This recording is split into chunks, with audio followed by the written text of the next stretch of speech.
Delhi dynamite.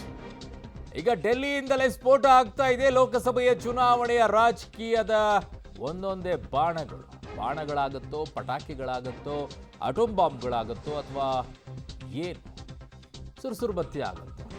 Sir, ಮಧ್ಯಪ್ರದೇಶದಲ್ಲಿ ಒಂದು incident ಆಗಿದೆಯಲ್ಲ, ಪಟಾಕಿಗಳು ಹೊತ್ತಿ ಉರಿದು ಬಿಟ್ಟಿದೆ. ಆ ರೀತಿಯಾಗಿ ಈಗ ರಾಜಕೀಯದಲ್ಲಿ ಆಗಕ್ಕೆ ಶುರು ಆಗ್ತಾ ಇದೆ. ಇವತ್ತು ನಾಳೆ ರಾಜ್ಯ, ನಾಡಿದ್ದು ಕೇರಳ ಮತ್ತು ತಮಿಳುನಾಡು, ಹೀಗೆ ದಕ್ಷಿಣ ಭಾರತದಲ್ಲಿರುವಂತಹ ಎಲ್ಲ ರಾಜ್ಯಗಳು ಕೂಡ ಆಕ್ರೋಶವನ್ನು ಹೊರಹಾಕ್ತಾ ಇದ್ದಾರೆ ಅನುದಾನದ ವಿಚಾರದಲ್ಲಿ. ಅದರ ಮಧ್ಯದಲ್ಲಿ ರಾಹುಲ್ ಗಾಂಧಿ ಅವರು ತರ್ತಾ ಇರುವಂಥದ್ದು 50% ಮೀಸಲಾತಿ ಮಿತಿಯನ್ನು ರದ್ದು ಮಾಡ್ತೀವಿ ಅಂತ. ಅನುದಾನ, ಮೀಸಲಾತಿ ಏನಾಗ್ತಾ ಇದೆ ದೇಶದ ವಿಚಾರದಲ್ಲಿ? ರಾಜ್ಯದ ವಿಚಾರದಲ್ಲಿ ಅನುದಾನ ವಿಚಾರ ಬಂದರೆ ದೇಶದಲ್ಲಿ ಈಗ 50% ಮೀಸಲಾತಿ ವಿಚಾರ ಚರ್ಚೆಗೆ ಬರ್ತಾ ಇದೆ. ಮೋದಿ ವರ್ಸಸ್ ಸಿದ್ದರಾಮಯ್ಯ. ನಾಳೆ ರಾಷ್ಟ್ರ ರಾಜಧಾನಿಯಲ್ಲಿ ರಣರಂಗ. ಕಾಂಗ್ರೆಸ್ ಅಂಗಡಿ ಮುಚ್ಚಲಿದೆ ಅಂತ ನಿನ್ನೆ ಲೋಕಸಭೆಯಲ್ಲಿ ಮಾತನಾಡಿದ್ರು. ಯಾಕಂದ್ರೆ ರಾಹುಲ್ ಗಾಂಧಿ ಅವರು ಹೇಳಿದ್ರು, ಅಂಗಡಿ ಅನ್ನುವಂಥ ಶಬ್ದವನ್ನು ಬಳಕೆ ಮಾಡಿದ್ರು. ಸಮರ ಸನ್ನದ್ಧ ಮೋದಿ ರಣವೀಳ್ಯವನ್ನ ಈಗ ಮುಂದೆ ಇಡ್ತಾ ಇದ್ದಾರೆ. ಈ ಕಡೆಗೆ 50% ಮೀಸಲಾತಿ ಮಿತಿಯೇ ರದ್ದು ಮಾಡ್ತೀವಿ ಅಂತ ರಾಹುಲ್ ಗಾಂಧಿ ರಣಘೋಷವನ್ನ ಮಾಡಿದ್ದಾರೆ. ಇದು ಯಾವ ರೀತಿಯಾದಂಥ ಪರಿಣಾಮವನ್ನು ಉಂಟು ಮಾಡುತ್ತೆ? ಲೋಕ ಗೆಲ್ಲೋಕೆ ಮಾಸ್ ಫೈಟಿಗೆ ಈಗ ಮುಂದಾಗ್ತಾ ಇದ್ದಾರೆ. ಒಂದೊಂದೇ ಅಸ್ತ್ರಗಳನ್ನ ಒಬ್ಬೊಬ್ಬರೇ ಬಿಡಕ್ಕೆ ಶುರು ಮಾಡಿದ್ದಾರೆ. ಸೊ ಸೂಪರ್ ಹಿಟ್ ಆಗುತ್ತಾ? ದೆಹಲಿ ಚಲೋ ನಾಳೆನೇ ಇದೆ, ದೆಹಲಿಯ ಜಂತರ್ ಮಂತರ್ನಲ್ಲಿ. ಸೊ ಡೈನಮೈಟ್ ಇಟ್ಟು ಬರ್ತಾರೆ. ಸ್ಫೋಟ ಆಗೋದು ಯಾವಾಗ ಆಗುತ್ತಾ? ಆಗಲ್ಲ. ಸೊ ಇದರ ಮುಂದುವರೆದ ಭಾಗ ಈಗ ಬೃಹತ್ ರಾಜಕೀಯ ಜಿದ್ದಾಜಿದ್ದಿಗೆ ದೆಹಲಿಯೇ ಅಖಾಡವಾಗ್ತಾ ಇದೆ. ಕ್ಯಾಪ್ಟನ್ ಸಿದ್ದರಾಮಯ್ಯ ನೇತೃತ್ವದಲ್ಲಿ ದೆಹಲಿ ಚಲೋವನ್ನ ಈಗಾಗಲೇ ಮಾಡಿದ್ದಾರೆ. ಆಲ್ಮೋಸ್ಟ್ ಆಲ್ ಈಗ ಫ್ಲೈಟ್ ಹತ್ತಾ ಇದ್ದಾರೆ. ಸಂಜೆ 5:30 ಫ್ಲೈಟ್ ಇದೆ, 7 ಗಂಟೆಗೆ ಫ್ಲೈಟ್ ಇದೆ, ಹೋಗ್ತಾ ಇದ್ದಾರೆ ಬಹುತೇಕ. ನಾಳೆ ದೆಹಲಿಯಲ್ಲಿ ಕರ್ನಾಟಕ ರಾಜಕಾರಣದ ಕಾವು ಜೋರಾಗಿರುತ್ತೆ. ಸ್ಟೇಟ್ ವರ್ಸಸ್ ಸೆಂಟ್ರಲ್, ನ್ಯಾಯಕ್ಕಾಗಿ ಕಹಳೆಯನ್ನ ಮೊಳಗಿಸ್ತಾ ಇರೋದು. ಬೆಳಗ್ಗೆ 11 ಗಂಟೆಗೆ ಜಂತರ್ ಮಂತರ್ನಲ್ಲಿ ತಾರತಮ್ಯದ ವಿಚಾರದಲ್ಲಿ ಈಗ ವಾರ್ ನಡೆಯಲಿದೆ. ವಾರ್ ಅಂತಂದ್ರೆ ಹೊಡೆದಾಡೋದಲ್ಲ, ಅನುದಾನದ ವಿಚಾರಕ್ಕೋಸ್ಕರ ನಮ್ಗೆ ಕೊಡ್ತಾ ಇಲ್ಲ, ನೀವು ಮೋಸ ಮಾಡಿದ್ದೀರಾ ಅಂತ. ಇದಕ್ಕೆ ಉತ್ತರ ಕೊಡಬೇಕಾಗಿರುವಂಥವ್ರು ಬಿಜೆಪಿಯವರು. ಮೋಸ ಆಗಿದೆಯೋ ಇಲ್ವೋ ಅನ್ನುವಂಥದ್ದನ್ನ ದಾಖಲೆ ಸಮೇತವಾಗಿ ಇಡಬೇಕಾಗಿದೆ. 1,87,000 ಕೋಟಿ ನಷ್ಟ ಆಗಿದೆ ಅನ್ನುವಂಥದ್ದನ್ನ ರಾಜ್ಯ ಆರೋಪವನ್ನ ಕೇಂದ್ರದ ಮೇಲೆ ಮಾಡ್ತಾ ಇದೆ. ಇದು ಸರಿನಾ ತಪ್ಪಾ ಹೇಳಬೇಕಾಗಿರೋರು ಯಾರು?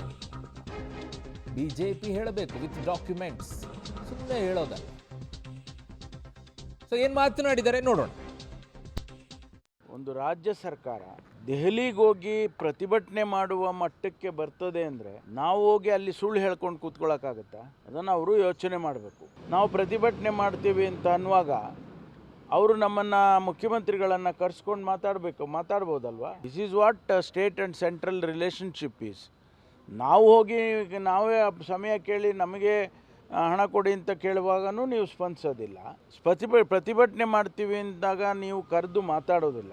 ಮತ್ತು ಪ್ರಜಾಪ್ರಭುತ್ವದ ವ್ಯವಸ್ಥೆಯಲ್ಲಿ ಸ್ಟೇಟ್ ಸೆಂಟ್ರಲ್ ರಿಲೇಷನ್ಶಿಪ್ನಲ್ಲಿ ಏನು ಮಾಡಬೇಕು?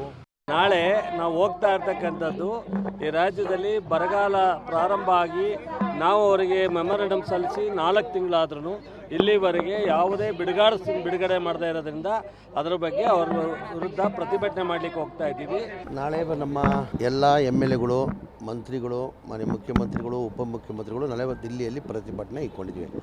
ಕರ್ನಾಟಕಕ್ಕೆ ಬರ ಬಿದ್ದು ತತ್ತರಿಸಿ ಹೋಗಿದ್ದೇವೆ. ಯಾವುದೇ ರೀತಿಯಿಂದ ಅನುದಾನ ಹರಿದು ಬರಲಿಲ್ಲ. NDRFದ ಪ್ಯಾರಾಮೀಟರ್ಸ್ ಪ್ರಕಾರ ಕನಿಷ್ಠವಾದದ್ದು ಅಂಥದ್ದು ನಮಗೆ ತಲುಪಬೇಕಾಗಿತ್ತು, ಅದನ್ನೂ ತಲುಪಿಸದೆ ಒಂದು ರೀತಿ ಈ ಅನುದಾನ ನೀಡೋದರಲ್ಲಿ ನಮ್ಮನ್ನು ಅದಿಮಿರ್ತಕ್ಕಂಥ ಕೇಂದ್ರ ಸರ್ಕಾರ ಅಮಾನವೀಯವಾಗಿ ನಡೆದುಕೊಳ್ತಾ ಇದೆ. ಬರದ ಪರಿಹಾರ ನೀಡುವಲ್ಲಿ ಈ ರೀತಿ ಮಾಡಿದರೆ ಯಾವ ನ್ಯಾಯ ನಮಗೆ ಕೊಟ್ಟಂಗಾಗುತ್ತೆ? ಅವರು ರಾಜ್ಯ ಸರ್ಕಾರಕ್ಕೆ ಕೇಂದ್ರ ಸರ್ಕಾರ ಕೊಡಬೇಕಾಗಿರೋ ಅನುದಾನದಲ್ಲಿ ನಮಗೆ ಮೋಸ ಆಗಿದೆ. ನಾವಿವತ್ತು ಪ್ರತಿ ವರ್ಷ 4 ಲಕ್ಷಕ್ಕೂ ಹೆಚ್ಚು ಕೋಟಿ ಟ್ಯಾಕ್ಸು, ಸರ್ಚಾರ್ಜು, ಸೆಸ್ ಅಂತ ಕೊಡ್ತಿದ್ದೀವಿ. ಅದರಲ್ಲಿ ನಮಗೆ ಬರ್ತಾ ಇರೋದು ಬರೀ 12%. ಮಹಾರಾಷ್ಟ್ರ ಆದಮೇಲೆ ಅತಿ ಹೆಚ್ಚು ತೆರಿಗೆಯನ್ನು ಕಟ್ತಿದ್ದವ್ರು ನಾವು. ಕೇಂದ್ರ ಸರ್ಕಾರದವರು ಯಾಕೆ ಇಂಥ ಧೋರಣೆ ತಾಳ್ತಿದ್ದಾರೆ? ನಾಳೆ ಹೋರಾಟದ ಉದ್ದೇಶ ಇಷ್ಟೇ. ಮಾನ್ಯ ಪ್ರಧಾನಮಂತ್ರಿಗಳು ಮತ್ತು ಫೈನಾನ್ಸ್ ಮಿನಿಸ್ಟರ್ ಗಮನಕ್ಕೆ ಅವ್ರ ಗಮನನ ಸೆಳೀಬೇಕು. ಮತ್ತು ನಮಗೆ ಆಗ್ತಿರೋ ಅನ್ಯಾಯ ಅವ್ರಿಗೆ ಮನವರಿಕೆ ಮಾಡಿಕೊಡ್ಬೇಕು. ಸೊ ಇದು ಕಾಂಗ್ರೆಸ್ ನಾಯಕರು ಮಾತನಾಡಿದ್ರು. ಇನ್ನು ಬಿಜೆಪಿ ಅವರು ಇದಕ್ಕೆ ಏನು ಮಾತನಾಡಿದ್ರು ನೋಡೋಣ. ಕರ್ನಾಟಕ ರಾಜ್ಯ ಸರ್ಕಾರ ದೆಹಲಿಗೆ ಹೋಗ್ತಾ ಇದ್ದಾರೆ, ನಮಗೆ ಕೊಡಬೇಕಾದಂತ ಬಾಕಿ ಕೊಡಬೇಕು ಅಂತ ಕೇಳೋದಕ್ಕೋಸ್ಕರ. ದೆಹಲಿಗೆ ಇವ್ರು ಹೋಗ್ತಾ ಇರೋಂಥ ಸಂದರ್ಭದಲ್ಲಿ ಕಾಂಗ್ರೆಸ್ ಪಕ್ಷದ ಮುಖಾಂತರ ಈ ಹೋರಾಟ ಅವ್ರು ಹಮ್ಮಿಕೊಂಡಿದ್ರೆ ನಮ್ದೇನು ಅಭ್ಯಂತರ ಇರಲಿಲ್ಲ.